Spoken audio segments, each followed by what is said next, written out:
this via two different routes. One of them would be the regeneration, basically where you do have either remnant stem cells or the unaffected cells within the tissue that will proliferate so as to restore that tissue. In this particular case, what you will have is a complete restoration of the tissue function. On the other side, you can have the excessive chronic inflammation with really exacerbated tissue destruction. In this particular case, the host will instead use then a compensatory mechanism where you basically have the synthesis of extracellular matrix that will deposit, lead to fibrosis. And in this particular case, what happens is that usually it is dysregulated and you end up having a failure of the restoration of the tissue function. This is the basis of fibroproliferative diseases.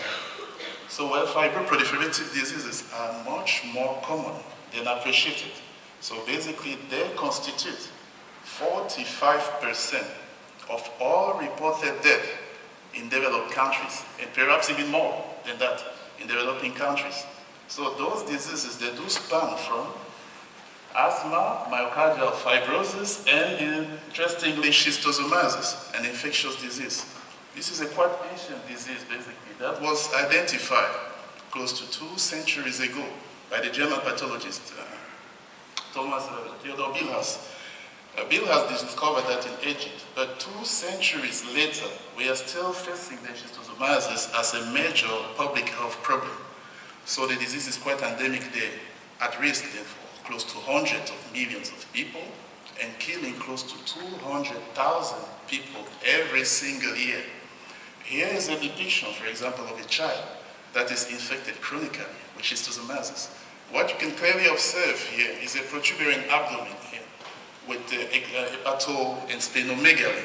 When looking closely at the liver of such patient, what you will have is a dissemination of the extracellular matrix, that means the collagen fibers, basically, which constitute the basis here of the pathology. So this process has been associated with lots of different mechanisms. One really important one is type 2 immune responses. So basically, the canonical cytokines, interleukin-4 and 13, upon tissue injury, will lead them to a cascade of events that ultimately then will lead them to excessive matrix deposition and fibrosis at the basis of fibrotic diseases. These 2 cytokines, what it is important to know here, they do signal together via then a common receptor, which is the interleukin-4 receptor alpha, here basically translating into a wide array then of downstream events, among which indirectly tissue fibrosis. Basically what we have hypothesized is that the interleukin-4 receptor alpha might be linked then causally to tissue fibrosis. And in fact, then our own initial analysis, when looking at the fibrotic liver of schistosomiasis infected mice, did show a strong upregulation of the interleukin-4 receptor alpha expression. So the first aim that basically we have set to ourselves, so as to address then the causal role of this receptor in the cause of fibrosis, is to generate a murine model of inducible cessation of interleukin-4 receptor alpha signaling. So while our model is basically based on this mechanism, so that means in the absence of tamoxifen, which is a synthetic estrogen analog, a CRE, which is a cyclase recombinase, basically will be produced under the control of an ubiquitous promoter, the ROSA.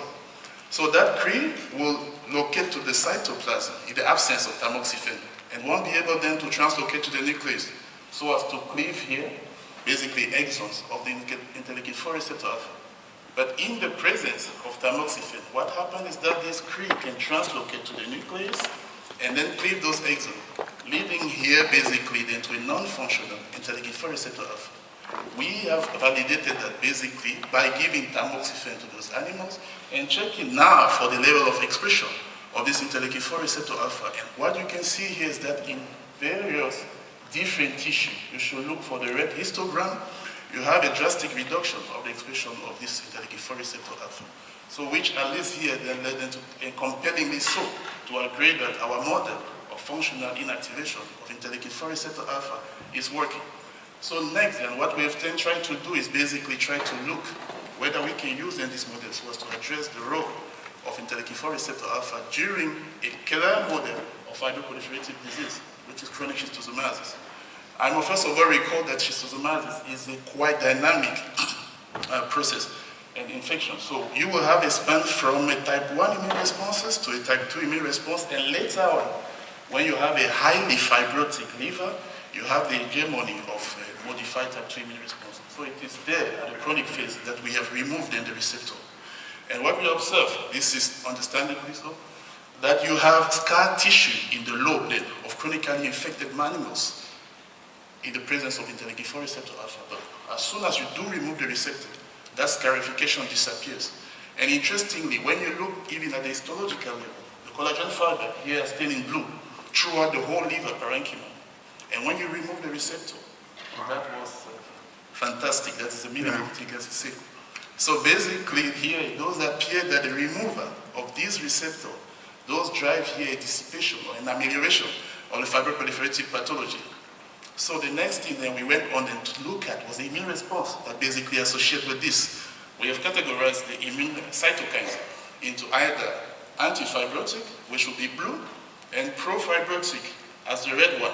And you can see here that the removal of that receptor is basically shifting the immune response away from a pro-fibrotic towards an anti-fibrotic responses, clearly suggesting here that this removal was skewed the immune response towards an anti-fibrotic profile.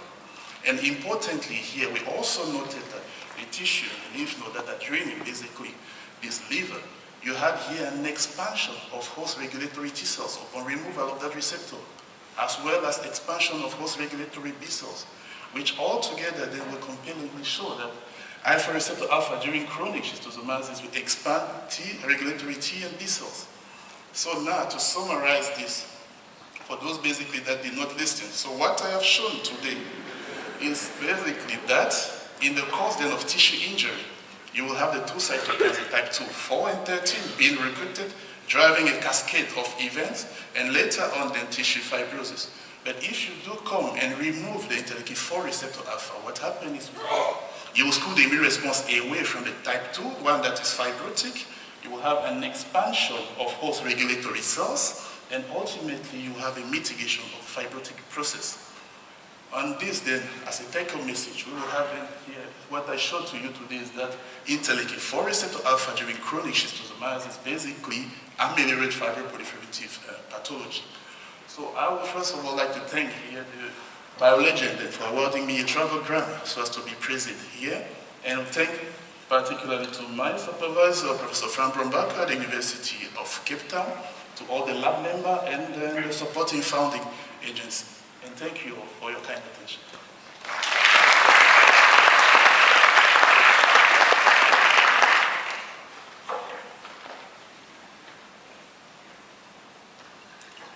Have you tried to get the same effect with delivering antibodies at the chronic stage? Is there any way to use this therapeutically?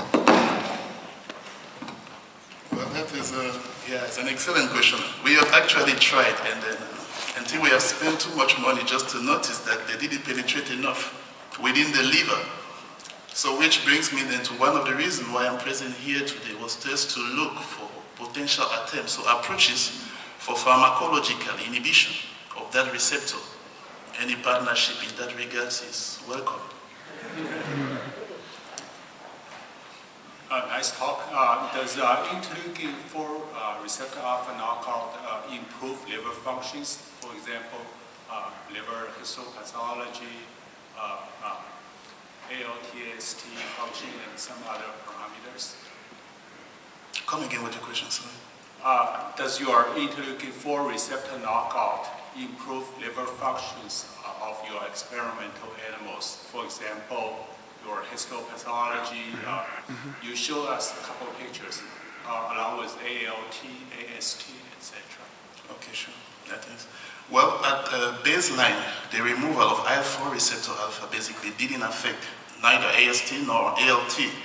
And it is interesting because it's the same thing that we've also seen during chronic schistosomiasis, and which is what makes it so powerful. Removing the receptor in animals that are chronically infected does not impair the liver function.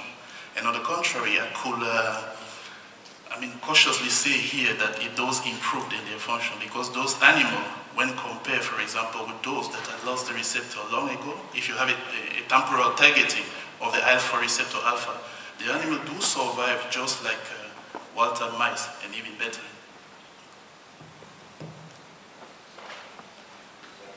Yeah, okay, cheers. I was just also going to ask whether there's any effect, more direct effects of IL-4 on hepatic stellate cells, or is it all about immune regulation? If there's a direct effect of interleukin-4 receptor alpha on hepatic stellate cell activation to myofibroblasts. That's a good point. We have not yet looked into that, actually. A very nice talk. One quick question for you. Many parts of the world, particularly in Africa, you find people who are co-infected with malaria. Many of them multiple infections, so you have some bit of semi-immunity. Have you looked at what happens when you're co-infected with other infections, particularly malaria? No, actually. The only thing we could do now will be to speculate towards that.